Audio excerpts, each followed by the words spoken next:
안녕하십니까. 오르가니스트 김춘혜입니다. 교회 음악, 클래식 음악의 뿌리 88번째 강의입니다.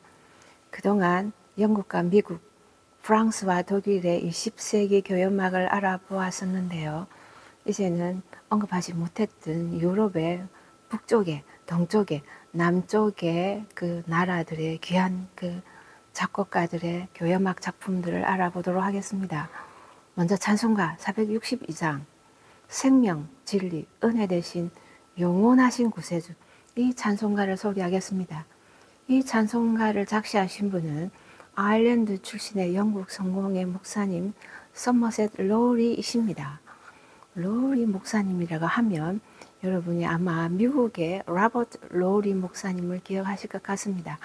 나의 갈 길 다가도록 이 곡을 작곡하셔서 우리 찬송가의 11장에 곡이 들어있는 분이시죠. 같은 성으로, 그렇지만 약 한 30년 후에 아일랜드 출신의 이 서머셋 로리 목사님도 참 대단하시다는 생각이 듭니다. 영국에서 그 여러 교회들을 목회하시면서 또 찬송 시인으로서도 크게 일을 하셨는데요. 그 세계의 찬송집도 있었습니다. 성령의 역사라든가 또 회복이라는 이런 그 찬송 시집들을 또 내셨는데요. 최근까지 불리는 그 대표적인 찬송가 7장을 그 자세히 살펴보니까 목사님의 그 기독관이라 그러나요? 사회에 대한 그 책임 같은, 그리고 성도들은 어떻게 살아야 되는지 예수님께 간구하는 이러한 그 특별한 의도들이 있는 시들이 있었습니다. 보니까 그 러시아, 일본 그 전쟁 당시에 그 전쟁에 대한 안타까움을 그 표현하는 찬송시도 있었고, 또 남아프리카 전쟁 당시에도 또 왜 민족들이 이렇게 분노하고 이렇게 싸우는가, 멀리서 싸우는가, 이런 시들도 있으면서 또 예배용으로 당연히 그 임내 찬송가, 그러면서 대강절 찬송가, 그리고 또 당시에 빅토리아 여왕이 연례 그 일정으로 또 교회에서 예배에 참석하실 때 또 사용되도록 또 찬송시를 쓰신 것도 있고, 또 이 찬송가 바로 교회의 하나됨을, 또 성도들의 이 사회에 대한 그 섬김을 역설하는 찬송가뿐만 아니라 또 특이하게 그 어린이 장례 예배 후에 불리도록 쓴 찬송시도 있었습니다. 이런 여러 시들을 보면서 목사님이 어떤 그 목회 그 모습으로 또 성도들을 이렇게 이끄셨고, 또 많은 사람들을 또 섬기면서 또 어린이까지 포용하시면서 관심으로 찬송시를 썼다는 것이 대단하게 보였습니다. 이 찬송시는 1893년에 출판되면서 이렇게 영국에서 불리기 시작했다고 합니다. 그러면서 지금의 곡조와 만나서 또 찬송가로 된 것은 영국의 랄프 본 윌리엄스 이 작곡가 덕분으로 이 찬송가의 모습이 갖춰졌다고 합니다. 이 선율의 처음의 모습은 네덜란드 1710년경에 그 출판된 그 예전의 것, 그리고 새로운 네덜란드의 농부들의 노래와 또 시골의 춤곡들이라 이러는 제목으로 그 악보집이 출판되었는데요. 여기 실린 선율이라고 합니다. 이 악보집은 한 1000개 이상의 선율이 있다 이런 글이 있었는데 어마어마한 그런 선율이라는 생각이 드는데 그 안에 보면 네덜란드 그 민요뿐만 아니라 영국과 프랑스의 그 민요와 또 중국과 또 행진곡까지도 들어있었다 이런 글도 있었습니다. 이 선율이 19세기 후반, 20세기 초반에 그 활동하신 그 렌트겐이라는 그 작곡가에 의해서 편곡이 되었습니다. 렌트겐은 그 독일의 라입지히에서 출생하시고 또 공부하신 분인데요.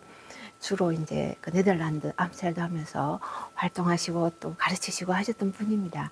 편곡도 많이 하시고 작곡도 많이 하셨던 분이신데 이 선율을 1710년의 선율을 따서 편곡한 것을 바로 랄프 본 윌리엄스가 이분도 역시 클래식 작곡가지만 민요에도 굉장한 관심이 많았던 분이죠. 영국 민요뿐만 아니라 유럽의 민요까지 관심이 있었는데 바로 이 좋은 선율을 따와서 로우리 목사님의 시와 함께 지금의 찬송가로 만들어서 1909년 본 윌리엄스가 함께 편집했던 그 찬송가, 그 영국 찬송가 1906년에 실렸다고 합니다. 그러면서 급속하게 영국뿐만 아니라 여러 나라에서 이렇게 많이 불리는 찬송가가 되면서 우리 찬송가까지 온 것 같습니다. 이 찬송가의 그 곡조명을 보면은 in 바빌론 이렇게 되어 있습니다. 바빌론에서 이런 뜻이잖아요. 그 렌트겐 이분이 편곡할 당시에 그 이 선율의 그 시작이 그 외경, 그 바알과 그 용이라는 그 외경에서 나오는 그 귀절이었다고 하는데요. 바빌론에서 그 지혜가 없는 사람들이 그 아무 말도 못하는 바알을 섬겼다. 이런 이제 그 글귀로 그 말씀으로 이렇게 시작을 했다고 합니다. 그래서 이 선율을 따오면서 그 첫 단어인 바빌론을 따와서 곡조명으로 한 것이라고 합니다. 이 곡조는 참 쉽게 돼 있어서 첫째, 둘째, 넷째 줄이 똑같습니다. 그래서 이 선율의 그 구성을 보면 A, A, B, A 이렇죠. 굉장히 부르기 쉽게 선율이 되어 있고 그러면서도 그 랄프 본 윌리엄스에 의해서 화성적으로는 굉장히 풍부하고 멋진 경건한 그런 찬송가가 된 것 같습니다. 바로 가사인데요. 이 대체로 5절이라고 합니다. 그러면서 2절은 잘 안 부르는 가사였고 우리 찬송가도 2절이 빠진 1절, 3절, 4절, 5절의 가사가 들어 있었습니다. 1절에 보면 하나님의 아들, 영원하신 구세주, 말씀이 육신으로 된 이 예수님께서 이 땅에 우리와 함께 계셔서 이 땅을 고쳐주시고 우리를 사랑으로 채워주십시오. 이렇게 예수님께 고백하는 이런 그 가사죠. 2절에 보면 금은보화 그랬는데요. 금과 은과 또 이 땅과 바다의 그 풍부함, 풍요함들 이 모든 것이 하나님께로부터 왔고 우리는 정직이다 이렇게 하고 있습니다. 그래서 예수님께서 섬기셨듯이 우리도 이웃을 다른 사람, 세상 사람들을 섬겨야 합니다. 섬기겠습니다. 이렇게 고백합니다. 금은보 세상 모든 것이 하나님 것이고 정직이로서 섬기겠습니다. 예수님처럼 섬기겠습니다. 이런 가사고 3절에 보면 이 땅에 이렇게 싸움이 이렇게 쭉 있었는데 이 싸움을 없이 해주시고 평화의 왕, 사랑의 왕께서 우리를 이 땅을 다스려 주십시오. 우리에 있는 그 인색함과 또 세상을 즐기는 이 즐거움을 내려놓고 없이 해주시고 사랑과 평화의 왕으로 이 땅의 갈등을, 싸움을 없애 주십시오 하는 간곡한 이 사회에 대한 그 우리의 그 마음을 얘기하는 것 같습니다. 그리고는 4절은 이제 그 어두운 이 과거를 이렇게 우리가 벗어버리고 앞을 향해서 비전을 보고 하나님께 나아가는데 그 독특한 단어가 common service, common Lord 이렇게 되어 있습니다. 우리의 모두가 함께하는 공동의 주님이시기 때문에 우리가 이 모든 사람들을 위해서 함께 common service, 함께 섬기겠습니다. 이런 그 용어로서 결론을 맺고 있는데요. 예수님의 그 사랑과 평화의 왕, 또 우리의 구세주, 우리와 임하시는, 그래서 우리가 섬기고 예수님을 따르고 이 세상의 갈등을 없애고 우리의 욕심을 내려놓고 즐거움을 내려놓고 예수님을 섬기고 하나님을 섬기고 우리 모두의 하나님이심을 위해서 또 우리 모두를 섬기겠습니다 하는 이 대단한 찬송과 같습니다. 여러분께서 귀한 그 묵상의 그 가사와 또 찬송이 되시기를 바라겠습니다. 찬송과 다시 한번 들어보시겠습니다.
이어서 하겠습니다.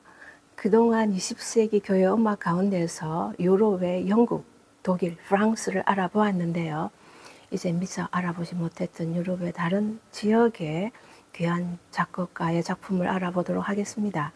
많은 작곡가와 많은 작품이 있지만 20세기 교회 음악으로서 특별한 개성이나 의미가 있는 그런 작품들을 중심으로 해서 알아보도록 하겠습니다. 먼저 남부 쪽에 오스트리아의 슈미트를 소개하겠습니다. 슈미트는 헝가리 출생이지만 그 음악적인 활동을 오스트리아에서 쭉 해왔는데요. 교회 음악인이시면서 또 음악 교육가면서 또 오르가니스트로서 많은 일을 하셨던 분인데요. 이분의 곡 중에 특별한 한 곡이 바로 The Book of the Seven Seals라는 건데 7개의 인장의 책이라는 뜻이죠. 바로 요한계시록의 내용을 담고 있습니다. 그래서 앞으로 종말에 대한 그 계시를 보여주는 것이죠.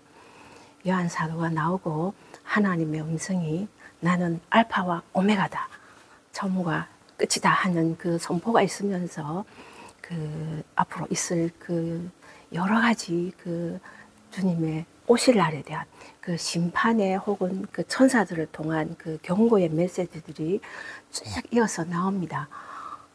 그 많은 독창과 합창과 오케스트라가 있는데요.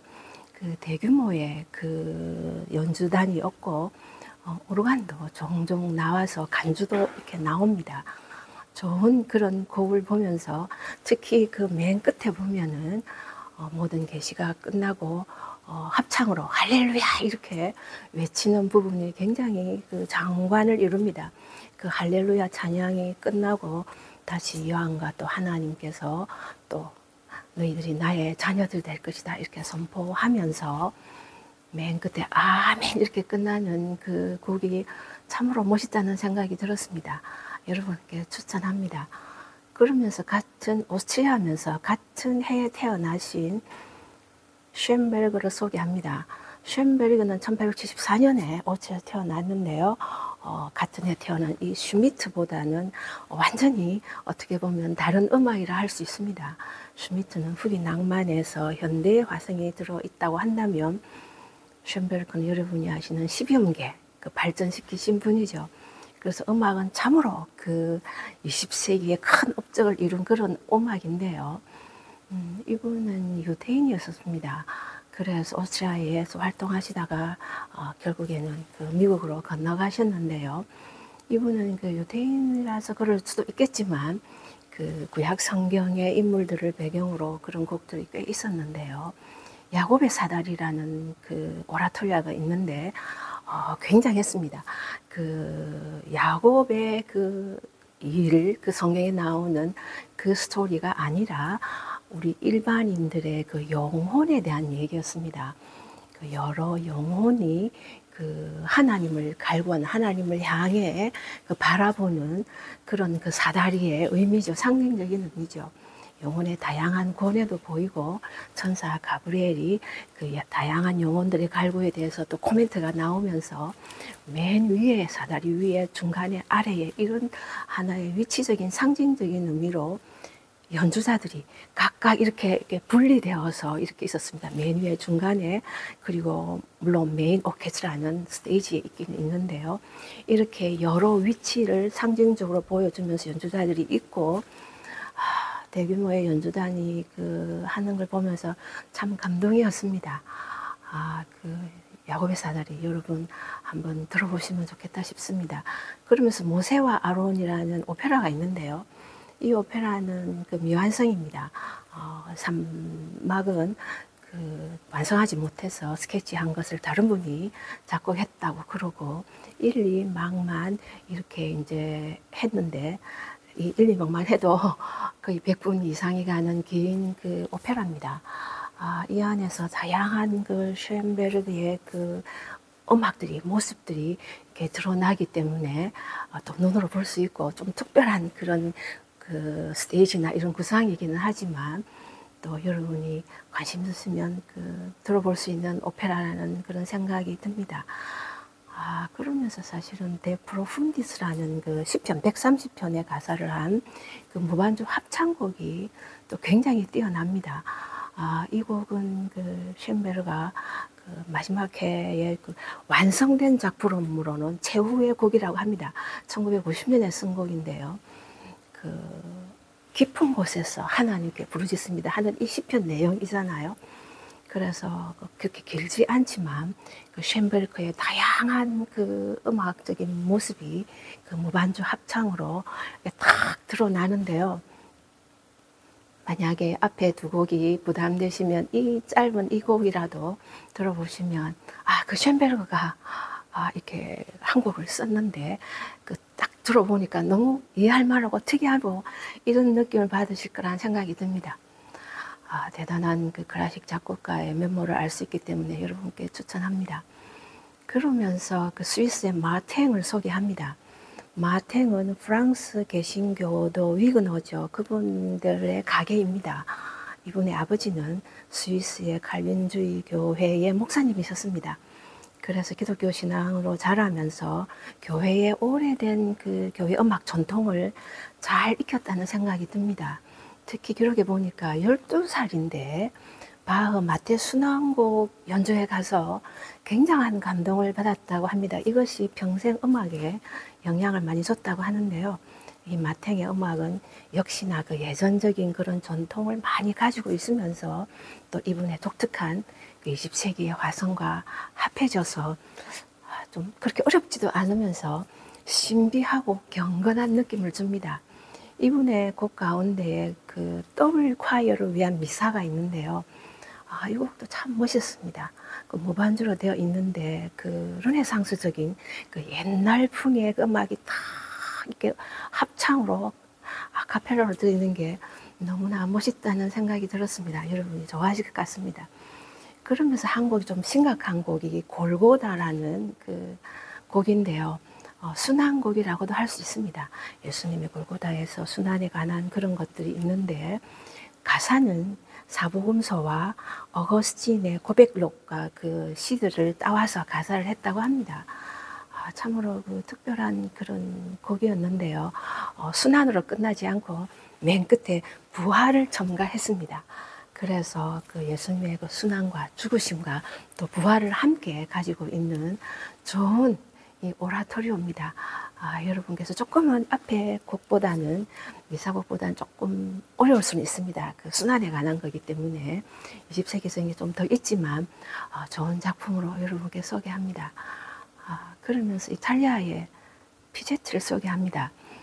이탈리아에서는 그렇게 교회 음악의 대표적인 작곡가들이 후기 쪽에는 많이 나오지는 않는데요. 이분은 그 로마 음악원의 그 학장이시기도 하고 많은 그 클래식 곡이 있었습니다. 이분 곡 중에서 그 미사곡이 있는데요. 레퀴엠 미사입니다. 그 메사 디 레퀴엠 이랬는데 굉장히 독특한 것은 합창단이라기보다는 12명의 그 솔로이스트죠. 독창으로 12명의 구성된 일종의 그 앙상블 같은 그런 느낌인데요. 보반주로 되어 있는 참으로 그 아름다운 곡이었습니다. 그 후기 낭만의 약간의 20세기 화성이 들어있는 여러분이 들으시기에 참 편안한 이탈리아의 그 화성적인 그 고운 그런 음악이라는 생각이 들었습니다. 이제 약간 서쪽과 북쪽을 알아볼 텐데요. 서북 쪽에 있는 벨기에를 알아보겠습니다. 벨기에의 대표적인 작곡가가 요셉 용엔이 있는데요. 이분은 그 벨기에에서 아주 뛰어난 작곡가였습니다. 그 가게가 그 음악적인 가게였는데요. 세살 프랑크가 벨기에 출생이고 프랑스에서 활동하셨는데요. 이 용엔이 그 프랑크의 영향을 많이 받았다고 합니다. 이 용엔은 그 교회음악인이고 또 클래식 작곡가고 오르가니스트로서 또 좋은 오르간 곡도 있는데요. 이분의 곡은 그렇게 어렵지 않습니다. 그 흑인 낭만과 약간의 20세기가 들어있는 전형적인 교회곡이라는 생각이 들었습니다. 이분 곡에 미사곡이 있는데요. 이 미사곡이 그混声 합창과 오르간과 브라스로 이루어졌습니다. 본래 그 브라스와 그 오르간은 참 잘 어울리는데요. 그 좋은 잔향 안에서 딱 울려 퍼지는 그 합창이 너무나 멋있다는 생각이 들었습니다. 약간 프랑스의 그 인상주의적인 그런 화성뿐만 아니라 이분의 독특한 그 화성과 그 새로운 그런 이분의 음악 어법들이 참 그 교회적이고 그 듣는 사람에게 감동적이다. 그러면서 약간은 감성적인 이런 표현까지도 참 좋은, 여러분이 들으시면 아주 좋아하실 것, 어느 악장을 들어도 좋아하실 것 같습니다. 그리고 북쪽에는 그 노르웨이의 한 작곡가만을 좀 집중적으로 볼까 합니다. 그누트 니스테트인데요. 이분은 굉장히 뛰어난 교회 음악인이십니다. 세계적인 교회 합창 지휘자셨고 또 합창음악 작곡가셨습니다. 그 독일의 디스틀러만큼이나 대단한 분이셨는데요. 디스텔러는 불행하게도 빨리 돌아가셨지만 이분은 99세까지 사시면서 많은 작품 활동을 하셨습니다. 이분의 곡은 참으로 신선한 그런 무반주 곡들이 굉장히 많이 있었습니다. 그 노르웨이는 루터교가 많고 또 가톨릭 이렇게 돼 있는데요. 그 코랄뿐만 아니라 그 전통적인 그 라틴 가사에 대한 선율을 인용한 그런 곡들도 많이 있었습니다. 이분 그 합창에 보니까 임모탈 바흐라고 있는데요. 죽지 않는 바 이런 뜻이잖아요. 그 안에 보면은 그 바흐의 코랄 이 나오는데 따라다다다 하는 달콤한 죽음이 오소서 하는 이 선율이 등장합니다. 다양한 그 불협화 같은 음들이 화성적으로 멋있게 이렇게 만들어지는 그 과정들이 그 무한주로 펼쳐지는 게 너무나 아름답다는 생각이 들었습니다. 그러면서 크룩스라는 십자가요. 이 곡도 굉장히 뛰어난 곡인데요. 그 가사의 그 신비함, 고뇌, 그러면서 그 비탄의 그 아름다운 깊이가 있는 곡이었습니다. 그러면서 키르케고르의 기도들이라는 곡이 한 15분짜리가 있는데 이 곡도 그 이니스테트의 다양한 그 면모를 볼 수 있는 그러한 그 여러 악장이기 때문에 또 20세기적인 것도 있고 해서 여러분이 또 골라서 들을 수 있는 그런 참 좋은 곡이었습니다. 이분도 또한 데 프로푼디스라는 곡을 이렇게 작곡했습니다. 130편을 작곡했는데요. 이 곡은 좀 더 20세기적이다라는 생각이 들었습니다. 맑은 그 아카펠라 곡이면서도 20세기적인 불협화음이 왔다 갔다 하면서 화성적으로 해결하는 그 깨끗한 그 북유럽의 멋있는 합창의 진수를 알아볼 수 있는 좀 더 20세기 가까운 그런 곡이라는 생각이 들었습니다. 너무나 그 훌륭한 그 곡들이고 특히 이분은 실제로 교회에서 사용할 수 있는 이런 성가대 곡들을 많이 작곡한 것이 참 훌륭하다는 생각이 들었습니다. 그러면서 이렇게 동쪽으로 가서 폴란드의 펜데레츠키를 알아보겠습니다. 이분은 굉장히 20세기에 뛰어난 작곡가인데 우리나라에도 오신 적이 있습니다. 대표적인 곡도 많은데요. 폴란드가 자랑하는 20세기 그 작곡가인데 이분의 곡에 보면 누가 순환곡이 있습니다. 좀 긴 곡이기는 한데요. 이 가사가 누가복음뿐만 아니라 요한복음과 시편도 이렇게 인용해서 있는데 이 누가를 통한 그 복음자죠. 복음 전도자를 통한 고뇌의 그 노래뿐만 아니라 독특한 화성과 오케스트라가 뭐라 그러나 20세기의 첨단 모습을 보여준다 해도 과언은 아닐 것 같습니다. 조금 어려울 수는 있지만 그 하나하나를 집중해서 들으면 이것이 왜 유명한가, 왜 걸작으로 평가받는가, 20세기의 그 순환곡의 모습을 또 다른 모습을 볼 수 있을 것 같아서 여러분께 소개합니다. 그러면서 체코의 그사넥을 소개할 텐데요. 이분의 곡 중에서 너무나 뛰어난 곡이 바로 선지자 예레미야의 애가입니다. 그 예레미야 애가 여러분이 아실 텐데요. 거기 성경을 토대로 해서 그 부르짖는 애통해하는 그 가사가 쫙 들어 있습니다. 그런데 이 곡이 총 9악장이고 세 부분으로 이렇게 나눠 있는데요. 그 솔로도 없고 무반주 합창으로만 되어 있습니다. 그리고 75분 정도 걸립니다.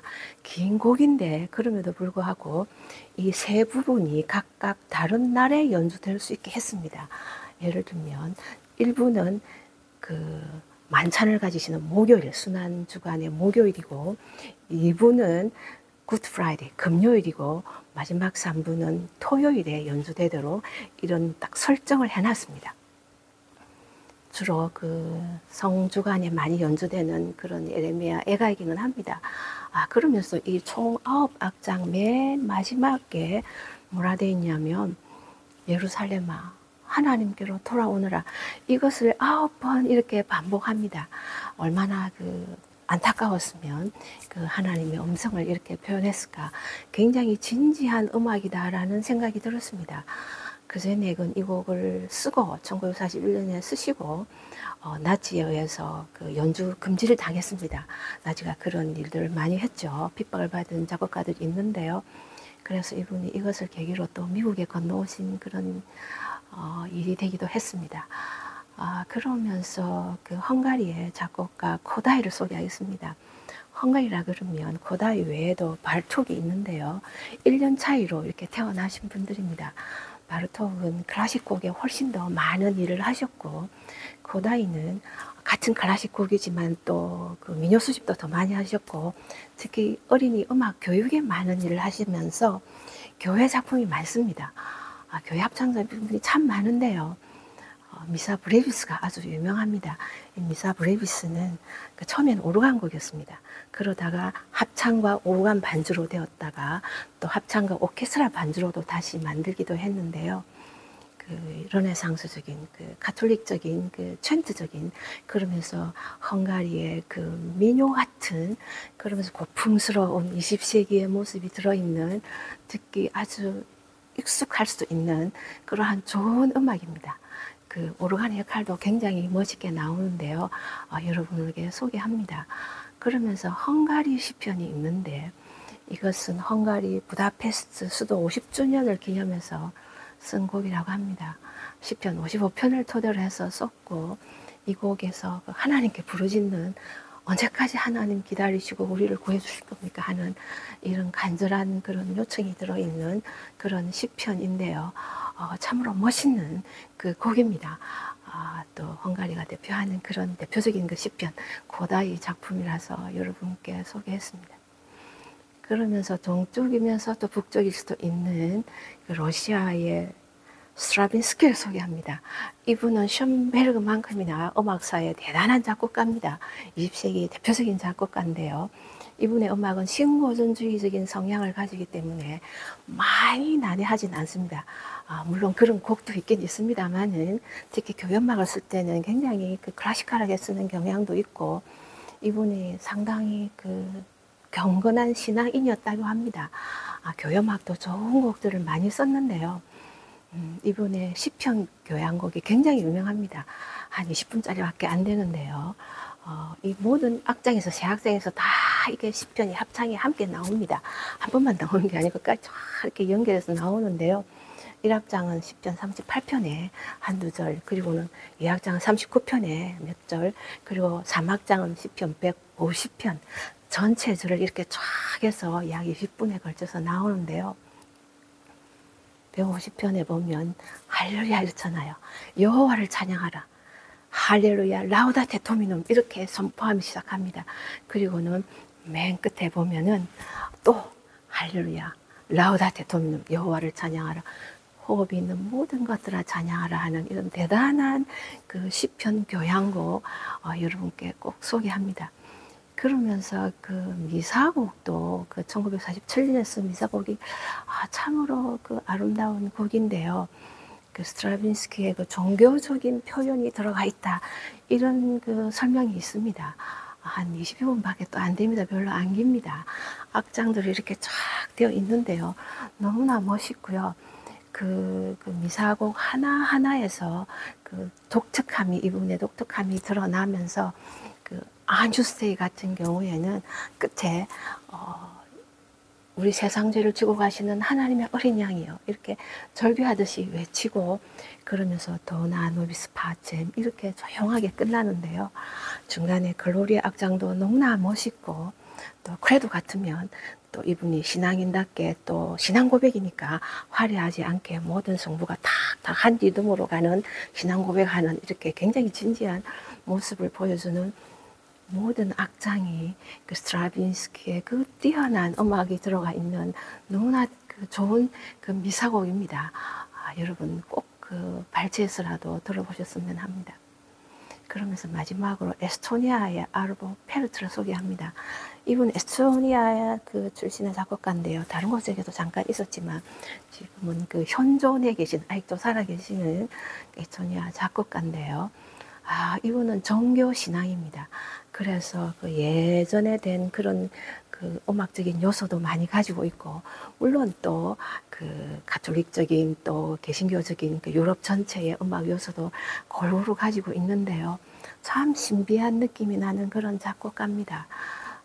이분의 곡에 특이한 것이 한 곡이 사라가 90세다 하는 이 곡이 있는데요. 너무나 특징적인 구성입니다. 그 타악기가 굉장히 중요한 역할을 가지고 북이랑 몇 개의 타악기랑 그리고는 소프라노가 두 테너가 3명만 독창자가 나오고 오르간이 잠깐 이렇게 나옵니다. 근데 이 세 독창자는 독창을 할 수도 있고 중창을 할 수 있는데요. 이분들이 노래 부를 때는 반주가 없습니다. 타악기 반주도 없고 물론 맨 끝에 오르간이 잠깐 나올 때 소프라노는 같이 나옵니다. 그렇지만 주로 무반주로 하는데 또 가사가 없습니다. 그 창세기에 그 사라의 아브라함의 아내가 아기를 가지지 못했지만 천사의 그 예언으로 아기를 가진다는 그 내용인데도 가사는 없고 이렇게 합니다. 너무나 아름답습니다. 여러분이 꼭 이건 독특한 그 악기 조합이기 때문에 그 탐탐이라는 그 타악기, 북 같은 악기와 몇 개의 타악기 한참 나오는 건 너무 신기하고요. 그 이분 그 무반주로 되어 있는 3명의 독창자 화성으로 혹은 혼자서 나오는 것도 멋있고 나중에 오르간과 또 소프라노가 나와서 그 사라의 큰 소리와 또 사실 조용한 소리를 이렇게 끝내는데요. 그 이삭의 출산을 그런 의미한 듯한 그런 부분까지 너무나 독특한 곡이라서 여러분께 소개합니다. 그리고는 그 미사곡인데요. 이 미사 베를린 미사라는 건데 베를린의 그 가톨릭 90주년을 기념하는 곡이라고 합니다. 그래서 굉장히 나름대로 그 심혈을 기울여서 이분이 쓰신 곡인데 교회의 전통적인 그런 많은 것들이 들어 있으면서 5악장 안에 키리에 글로리아 크레도 상투스 아니스트 다섯장 그 중간에 알렐루야를 넣었습니다. 알렐루야 2개가 있는데 부활절 알렐루야와 그 강림절 알렐루야를 그 2번씩 반복하게 하고 강림절 알렐루야 끝에 베니 크리아투 스피리투스라는 강림절 시퀀스까지 넣어서 독특하게 이렇게 탁 세팅을 했습니다. 그 알렐루야도 굉장히 멋있고요. 그 글로리아하고 일반적인 그 미사 악장도 너무나 그 멋있는 그 참으로 잘 돼 있는 합창이라는 그런 생각이 들었습니다. 여러 악장들을 또 들어보시면서 그 중간의 악장도 여러분께 권합니다. 너무나 좋은 작곡가와 작품들이 많지만 이런 개성적인, 특징적인 이런 그 의미가 있다고 생각되는 분들 소개해서 너무 아쉽지만 또 다른 곡들도 여러분이 나중에 들으실 기회가 있기를 바라겠습니다. 다음 시간에는 20세기 이 교회 음악을 전체적인 정리를 한번 하면서 여러 가지 그 주제를 가지고 논해볼까 합니다. 다음 시간 뵙겠습니다.